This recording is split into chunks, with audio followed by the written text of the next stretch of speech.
We often picture institutional failure as an explosion, but usually it starts with something incredibly boring, like a single spreadsheet column being quietly ignored, triggering a chain reaction that brings an entire system down.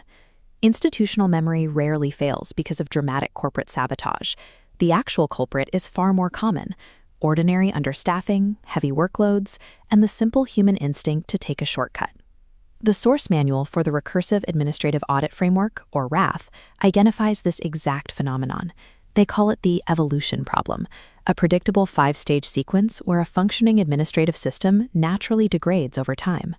We build intricate, secure databases to protect against hackers, yet an employee deciding to save 3 seconds on a Friday afternoon remains the most persistent threat to an institution's truth.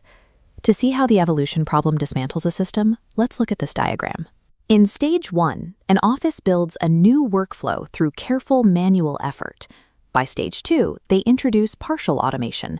Everything connects, every record links to the next, and the system runs flawlessly. Then comes Stage 3, the inciting incident.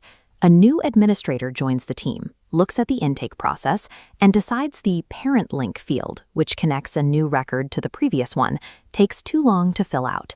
They silently drop it to save time. This leads directly to Stage 4, metadata erosion. Because that single connective field is missing, the chain quietly fragments. Records no longer inherit the context of the events that came before them. Finally, we hit Stage 5. 18 months later, the system has reverted to broken, ordinary bureaucracy. The once perfect evidentiary chain is now just a disorganized pile of disconnected files. This creates an information vacuum. There is no record of when the practice changed or why, stripping the stored data of its evidentiary value. RAAF Continuity Spine Edition provides the architectural solution. It is an integrated framework designed to survive human convenience and high staff turnover. The first line of defense is the Sovereign Protocol Manual. This acts as the governing law of the workflow, defining every required step of the administrative process. Under RAAF, informal hallway conventions have no authority. RAAF protocols override any unwritten agreements or verbal shortcuts between staff members. If an employee wants to simplify a task, Section 14 of the framework dictates a strict version control process. They cannot simply stop doing the work. As we see in this workflow schematic, any proposed shortcut is immediately halted by an authorization gate. This brings us to Rule 9 of the framework: no version without a record of what changed and who approved it.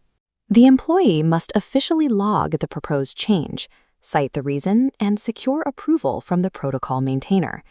By enforcing this sequence, RAAF takes the human inclination to find an easier path and forces it to be recorded before it can alter the system.